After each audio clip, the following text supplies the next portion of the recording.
මෙන්න මේකට කියනවා අපි ෆේක් මූවමන්ට් මාකට් එකේ ෆේක් මූවමන්ට් එකක් කියලා. ඒතර ගොඩක් කට්ටිය මේ ෆේක් මූවමන්ට් වලට රැවටිලා තමයි ට්‍රේඩ් එකක් ගන්නෙ. හරිද? මාකට් එක උඩට යනවා උඩට යනවා උඩට යනවා කියලා එයාට මේක මාකට් එක උඩට යනවා වගේ එයාට අඟවනවා. හරිද? මාකට් එක අඟවනවා මාකට් එක උඩට තමයි යන්නේ කියලා. ආයි මෙතන චූට්ටක් රේන්ජ් වෙලා තව පොඩ්ඩක් මේ රේන්ජින් එක දෙන්නේ මාකට් එක එයාගේ මයින්ඩ් එකට පොඩි රිලැක්ස් එකක් විදියට. ඒක මේ රේන්ජින් එකත් එක්ක එයා හිතනවා හරි ට්‍රේඩ් එකක් දාමු මාකට් එක උඩට තමයි යන්නේ මාකට් එක උඩට තමයි යන්නේ කියලා එයාට මේක සයිකොලොජි. හරිද? මේක මාකට් එකේ සයිකොලොජි එක.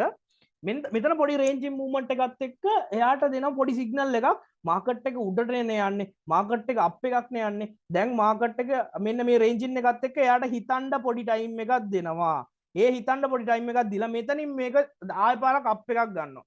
මෙයා මෙතනින් ට්‍රේඩ් එකක් එන්ට්‍රි වෙනවා. එයාගේ රයිස් ෆෝල් එකේ හරි හයි ලෝ එකේ හරි අර ඩිලේ එකක් තප්පරයක ඩිලේ එකක් තියෙනවනේ. ඒ ඩිලේ එකත් එක්ක මේක උඩට ගිහිල්ලා අනිත් පැත්තට මේක ඩවුන් එකක් ගන්නවා. හරිද? මේක තමයි සයිකොලොජි එක. හරිද? මේක සයිකොලොජි එක. ඒක මිනිස්සුන්ගේ අර හියුමන් සයිකොලොජි එකත් එක්ක තමයි මේක බේස් වෙන්නේ. හරිද? අපි මෙන්න මේකට රැවටෙන්න හොඳ නැහැ. හරිද? අපි ඔපොසිට් ඩිරෙක්ෂන්ස් වලට තමයි අනිවාර්යෙන් ටාගට් කරන්න ඕනේ. ටාගට් කරන්න ඕනේ. ඒතකොට මෙතනත් එහෙම තමයි